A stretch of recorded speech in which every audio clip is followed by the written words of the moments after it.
G'day, Wild here. Welcome back. It's been a while between videos. I thought I'd try to show you a plan that I've been slightly working out and it seems to be very effective. This is a way to have a very nice setup for providing MJs to your base. In total, you can get about 400 MJs a tick going in using redstone cells. And the way that it's all set allows you to control it all via a computer or a turtle. I personally use turtles because, well, turtles rock, but you don't need to use a turtle. You can actually use a computer to do it, I guess.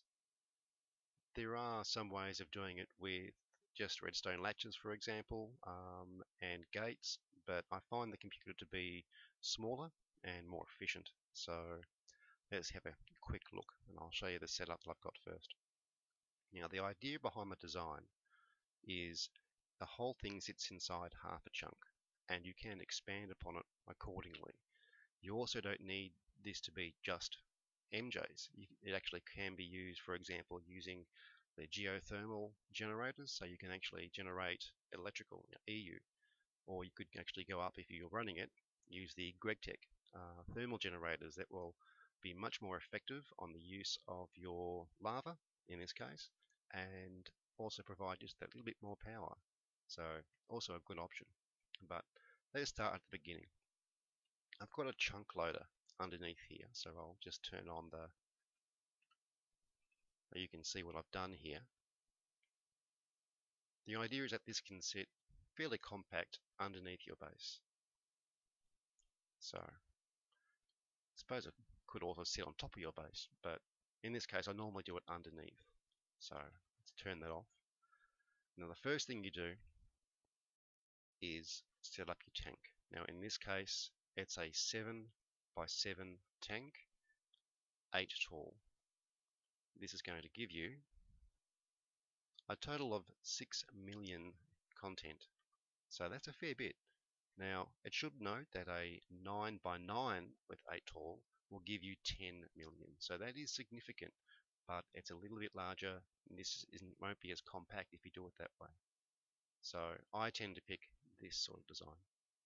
Now I've raised it up one, and underneath here, if you take a look, there are 4 spots to input and output your fuel, your chosen fuel. And in my case, I'll be using lava. Now the one at the back here, what I do here, this is basically content going out, or it could be content going in, but the key is to have 2. You could actually have the front one here going out, because next to here and here, I'll just knock those out. Is that right? Yes. That's where your liquid ducts will go once we've got fuel coming into here. But for now, we need some fuel. So before we go any further, let's set up, we'll use this one for input, because why not? So we're using a liquid tesseract. We've got one in here already, lava out, but we want lava in. So we need receive only. We'll call that lava in and 2. So now we've got our lava in. Now what we need to do is go get lava coming in. So let's go over to the nether in this handy little spot that's already here. And as you can see, I've already explored just a little bit. And we've found ourselves some lava. And that's the key here, is being able to bring in as much lava as quickly as possible. You don't need to be too high level to do this. You probably do need to be a little bit later in the game. This is not your initial system, but this is your system that you really want and need once you've got things running up to the point where you can actually build something. So what I would normally do is come down to this sort of level and just work out into the center somewhere. So we'll just do it here. What I tend to do is, because on my server we run Mistcraft as well, so once I've actually built this, I'll set up a linking book so I can just get back here very quickly, very easily. Because whilst this is all well and fine, there will come a stage where it will actually drain everything out. And when that happens, you will want to move your system. Now, one of the big benefits of this is because King Lemming, the awesome man that he is, has made these systems, it's actually much, much easier to move these around. So this is the sort of thing I would normally make. I might even do two, and I'll show you what that would normally be. What I would do is you pop your pumps down, but normally you need power. So I'm just going to use one of these for now with power, but you can actually set up a power tesseract. Now there is that 25% loss, and if I'm running two, I don't mind, because I can set my redstone energy cell back in the base to 25 output, which means that when I connect the tesseract to it, it'll come back at being 20 over here in the nether, which means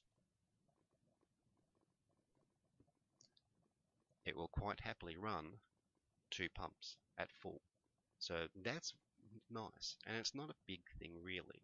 So, but for now, we're just going to run the one. So we'll pull that down to 10, and it needs, of course, then to move the content back. So we drop down the liquid tesseract. We're going to be doing this into our lava in system. So we say owner, send only, lava in, and that's it. Now ordinarily, if I was setting up this sort of base, well, not base, but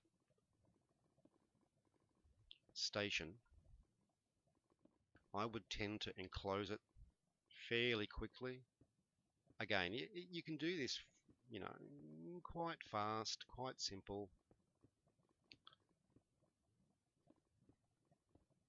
And it's always worthwhile doing this just to keep ghasts off your back, and potentially also bats if you're using Thorncraft.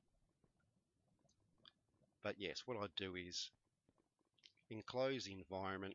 I normally use a little bit of glass just so I can see what's going on out there. And that's it. I'd set a book, a linking book to this corner here so that I can just port backwards and forwards quite quickly, quite easily. So this should all be running. Yes, it is. So let's head on back. Get back out of here. And setting up that station, not hard. You can do it fairly quickly. Usually a couple of minutes. If you've got a backpack, it's even a jetpack. Yeah, it's very easy. Well, that was annoying. It just crashed. And I also forgot something. So let's just go back into our world. And we'll continue on with the tutorial. Okay, so we're back here. And I did forget to do something, so I've got to go back in. Look how quickly that lava is coming in. It's ridiculously fast. So let's jump back in the nether. Now the other thing that you got to put in there is a chunk loader. That was the thing I forgot, and I must admit, I think I've done this every time I've set up one of these. Oops. Don't forget to put in a chunk loader, otherwise you're not going to have lovely lava coming back to your base. Now let's just have a quick look. You can already see the lava's being drained. Does not take long. Anyway, let's get on back. Hopefully not to crash this time.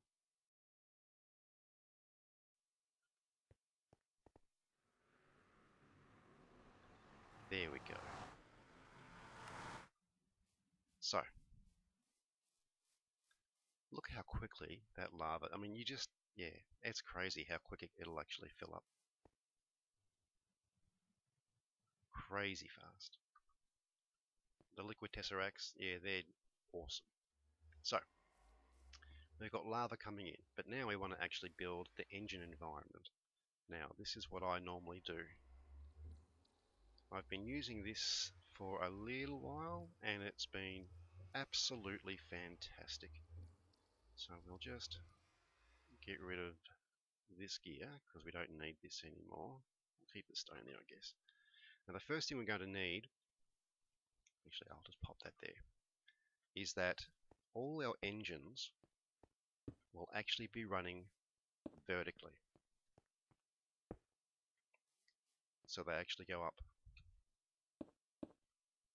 And what I tend to do is, because of the math, one engine, one magnetic engine, will give you 4 MJs. So the plan is to put in enough to actually fill up a redstone cell as quickly as possible. So we're looking at 6 tall. Now the reason for 6, I mean, do the math. 6 times 4 is 24. So if we have 4 lots of them, that's going to give us 96 going into the system, going up that one column. Make sure they're all pointing in the right direction. I don't actually think that matters, but yeah, let's do the right thing.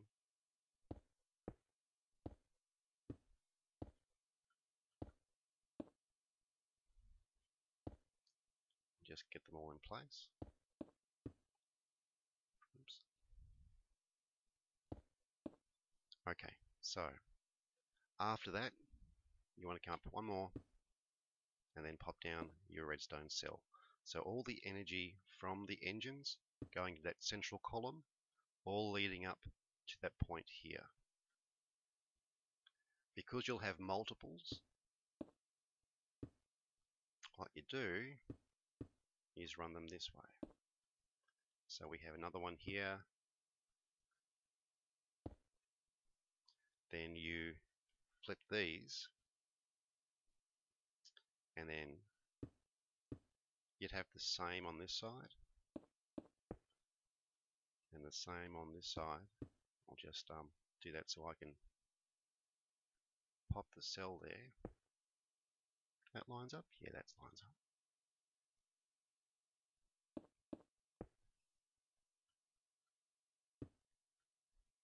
And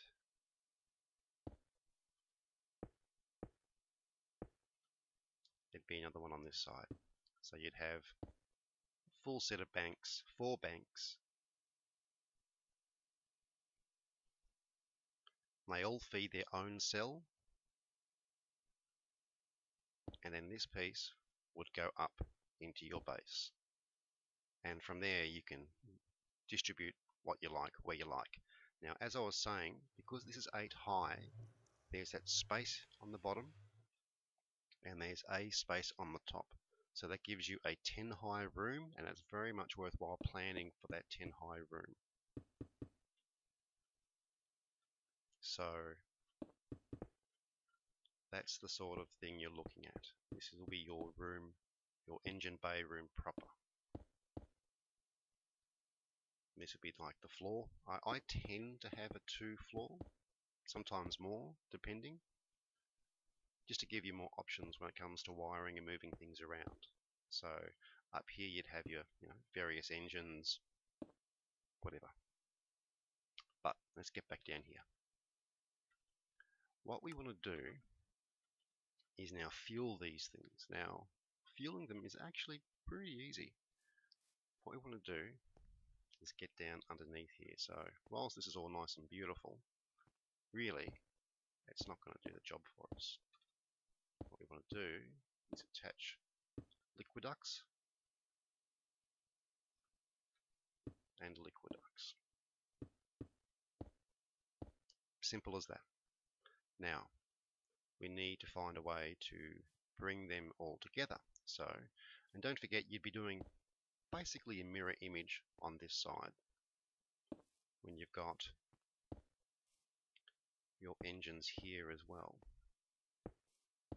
I'll just pop in a couple so we can see how it works.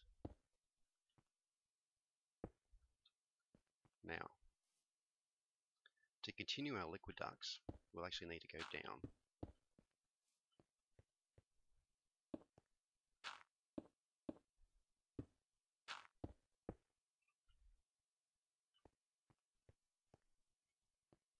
What we have to do now is connect our liquid ducts.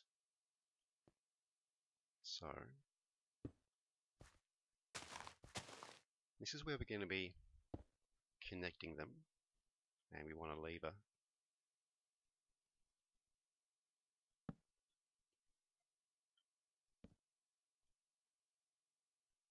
So we want to bring our lava down a central line,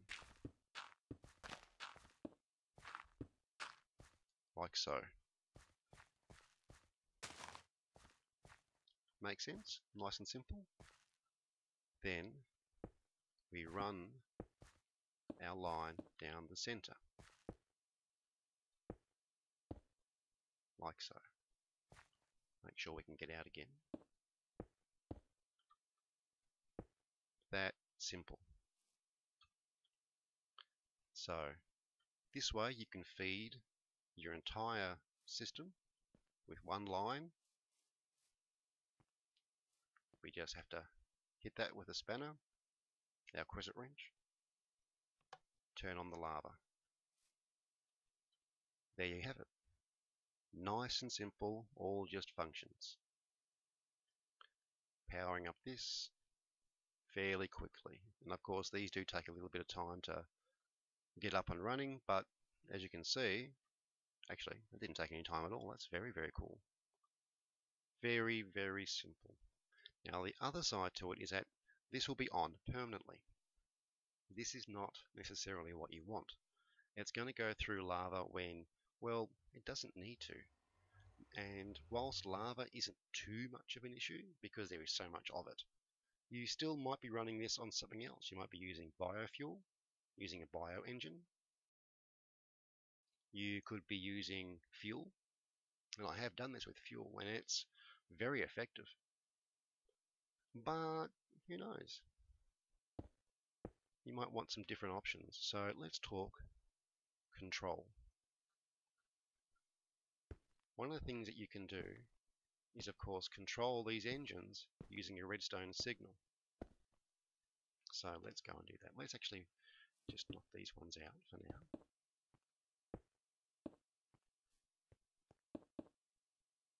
Just so we can focus on this.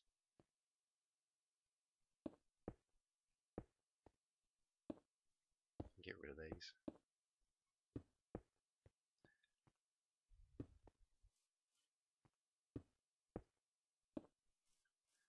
Yeah, of course, once you've done all your work, you can clean up a bit.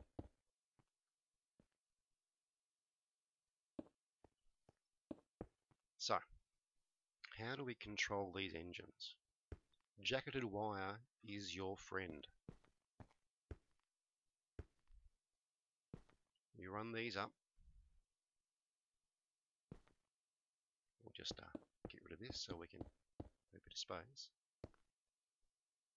Now I'm going to do this with a turtle, but you don't need to have a turtle. Okay, now that I've answered the phone, let's continue on. What we want to do is find a way to control these engines. Now what I do is I use a turtle because turtles are awesome. You don't need to use a turtle. You can use a computer. So let's look at how we'll actually control it. What we do is run these jacketed wire straight up the line, so that way any redstone signal will actually hit these items. It's self-standing, self-controlling. What we need now is well, in this case, we'll grab a turtle. We'll grab our turtle and Let's have a look. Grab our normal turtle and we'll grab a gate reader.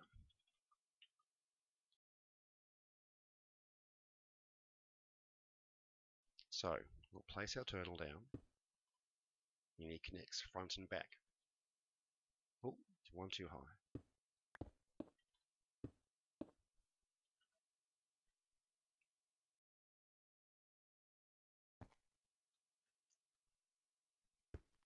Okay, so grab our turtle. Now our turtle with a gate reader will actually be able to monitor what's going on with that cell. So we'll get rid of this turtle and we need to attach the, where are we, gate reader to the turtle. So to do that easily,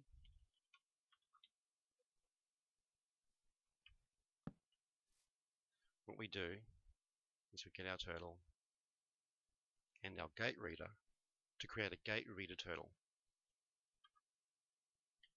And again, you can use a computer. I just like turtles. So there we go. Now we'll need a program that activates and checks these, because there are two things that we want to do. We want to turn off this redstone cell when it is recharging and turn it on when it's finished being recharged. This will mean that rather than the power being drawn from it when it's being recharged and making it more slower to recharge it, it will recharge quickly and be online fairly quickly. In turn, we want to sync that in with this, with the engines being turned on and off. So let's go take a look at our turtle. Label set, we'll call it engine bay 1. Now I've got a program which I will show you. So that's the program that I'm using, and I'm pretty sure this will work. Yeah, and we'll call it engine bay control.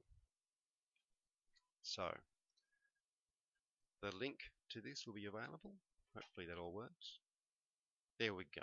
Okay, so let's just have a quick look at engine bay control.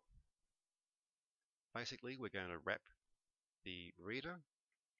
We're going to print that we're active, and then we're going to set output to bottom, front, and back. Now, the bottom, this is by default, it turns on, the program will do this. So by default, we want on the bottom redstone to be active, and this will then turn on our redstone energy cell. So high. This means that when it gets that signal, it will be active. In turn, the redstone energy output for front and back will be false when it turns on, which means these need to be set to the same, enabled high. This way, rain. This way, no matter what, your engines will be safe. So if your server resets, if the system crashes, you've got that default state of your engines being off, which is far better than your engines potentially exploding. Not so much of an issue with these new magmatics, but if you're running fuel and combustion engines, yeah, I've seen some nasty things happen. So we'll just turn these off.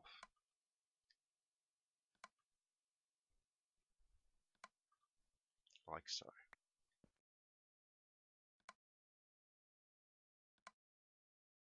So that redstone energy has to be going down the jacketed wire for things to turn on.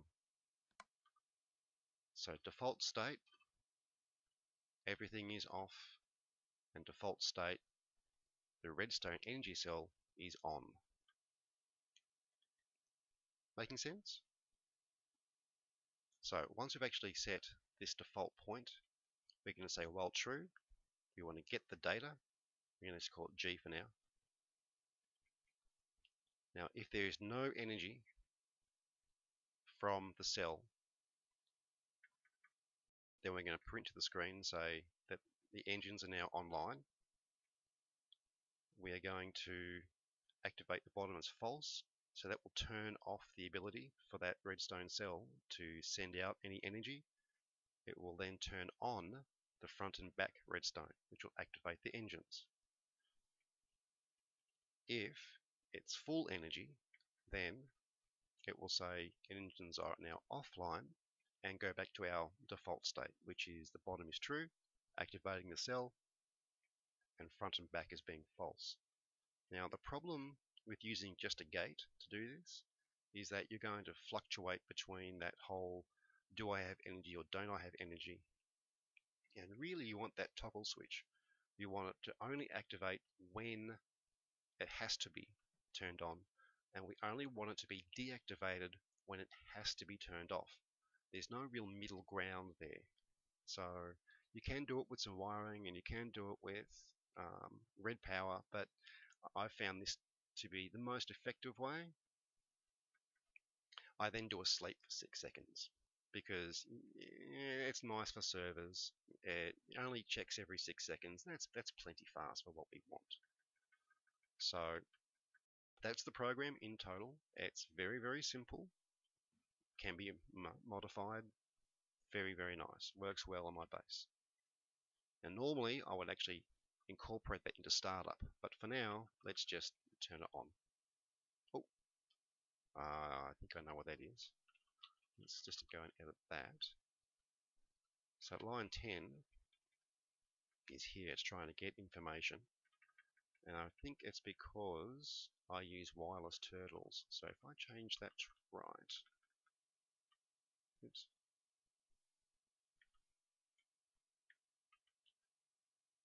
EBC, there we go, engines offline. So now this is actually turned on and these will be turned off. So what happens if we've got something like a cell that has no energy? What we'll just quickly do is rip that off and put that on, and what we'll see is our engines activate, hopefully.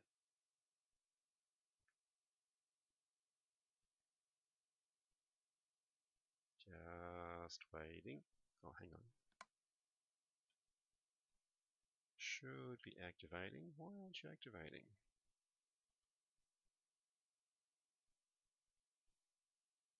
Definitely should be on.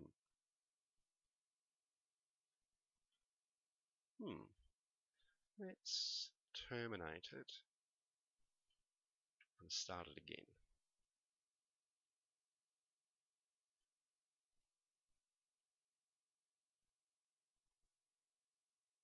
Well, that's interesting. There's no energy in there. Oh, there is a tiny bit of energy in there. Why is there a tiny bit of energy? Should be none. Well, how about we knock that out, and then pop it on. Ah, there we go. See? Just a little flaw in the way, but I think probably is pulling energy from elsewhere. So, what this does then is it recognizes that the engines need to be turned online. It now turns off this system, and then the engines will activate and charge it. And when this system is now at full, the program will read that. It will then turn off the engines and turn on the redstone cell. So whilst you've got 4 of these systems in place, you're effectively drawing energy continually from these 4 points into your top system. So for example, you could have another one over here that runs certain objects. You can have another one over here that could, oh, I don't know, let's have a look. One example I've got is to run an inverted lamp. Is it an inverted one or a red one?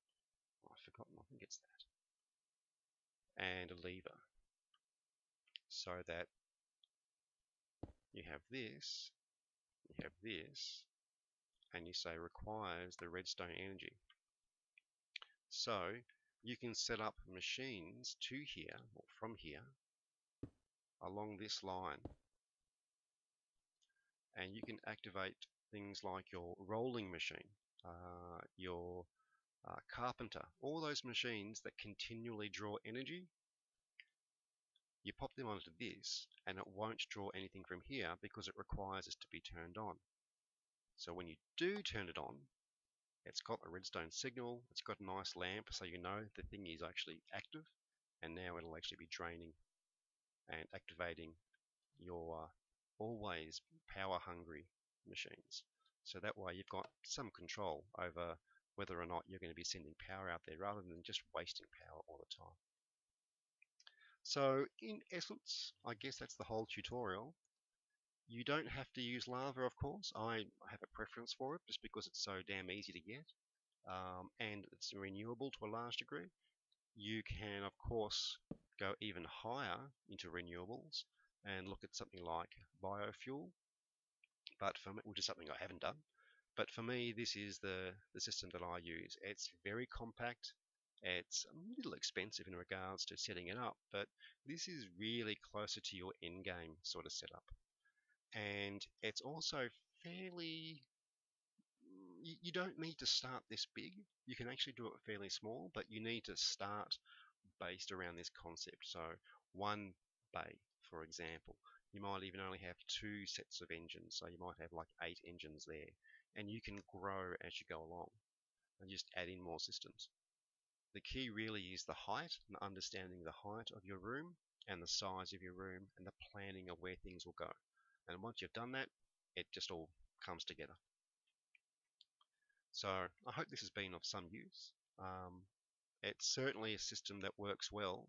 In the last server world that I was on, I had this running, and it was a dream. I had all 4 bays running up, and when I had finally sorted through all the bugs and wrote that program, then it was just simple. But don't forget, if you're going to be using a computer or a terminal to do this, it's not just a case of having EBC, it's also a case of putting it into your startup. So the shell exec, shell.run, open bracket, EBC, I believe. In fact, let's just test that. We'll knock that out again. We'll go into here and terminate. Turn that off. Oh, we should really, let's have a look. We'll grab a full one. So that it'll turn off everything.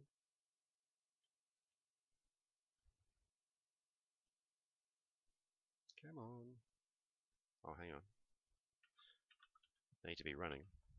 Okay. So we'll terminate it again. Now what we need to do is go edit startup. I believe this is correct. Shell.run EBC. Just going off memory here, pretty sure that's correct. Well, I guess we can find out. So we'll take this, we'll pop down our empty one, and then we'll go reboot. Here we go. So on a reboot, on a server restart, it automatically carries into the right system. It will have a little bit of energy in there from these engines. There we go. Everything's turned on. Very simple. A little bit complicated, I guess, but all in all, actually, it is fairly simple. So, yes, I guess I'll call this tutorial over for now. I hope it's helped. And yeah, happy feed the beastie.